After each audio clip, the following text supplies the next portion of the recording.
And Jenna, we're so happy to see your beautiful face after such a hard week. Thank you. I love coming back to you all. It's a good place to work with these faces.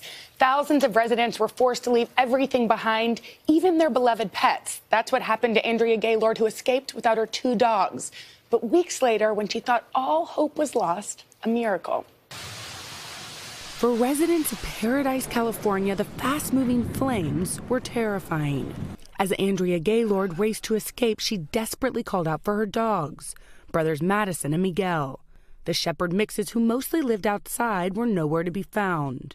Andrea had no choice but to leave them behind. It was the worst feeling in the world. It was like you have to choose. The whole time I was thinking, what is going to happen to those dogs? I felt so horrible leaving them. With her home burned to the ground and the area shut down to evacuees, Andrea couldn't get back in to search for Madison and Miguel. Then, a ray of hope. She got a call from animal rescue volunteer Shayla Sullivan, who heard about her dogs and was leaving them food and water. Figured if they're there, they won't go hungry. It wasn't until a month later that Andrea was finally let back onto her property and received a miracle. There was Madison, sitting next to her burned-out home, waiting for her to return. There is a higher power. It's like a sigh of relief. It was like an affirmation that these dogs are survivors. They don't see it as ashes. They see it as their home, and those dogs protect their flock, and these people are their flock. They love those people. Then, more good news. Andrea's second dog, Miguel, was found by volunteers and reunited with his brother. They were wagging their tails and so happy to see them together. Things are right again. All right, what a good boy. Andrea knows Paradise will recover and homes can be rebuilt. But nothing can ever replace the love of a pet, always there when you need it the most.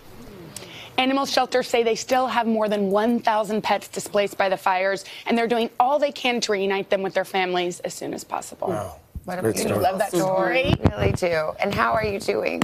I'm good. I'm great. I mean, last week, even though there's the pain of missing somebody that we loved so dearly, and that will be here for a little bit, there was the joy. We took a train, which was what my grandpa always wanted to do, which was so much fun, to College Station, where he is buried next to my grandma. And there were thousands of people that lined the streets. We had this hilarious time with my dad where he'd be like, okay, let's see if we can get the guy in the black shirt to wave. Let's go.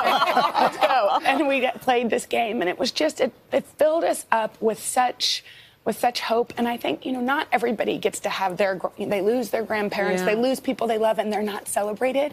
He was celebrated. And so everybody was so kind. Thank you for your well wishes, all of y'all.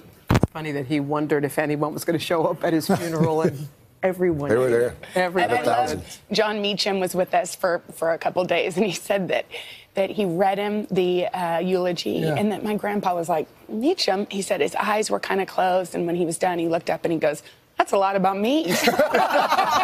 I hope he would have liked it. He probably would have thought the focus was too much on him, but you know, he left behind a family that loves each other. There were a lot of laughter. My cousins are hilarious. We laughed and we had a lot of fun. We told stories, and you know, we'll miss him, but he's in a better place. He is. And he's always around. Thank you. Thank you, Jenna. We love you. Happy you're home.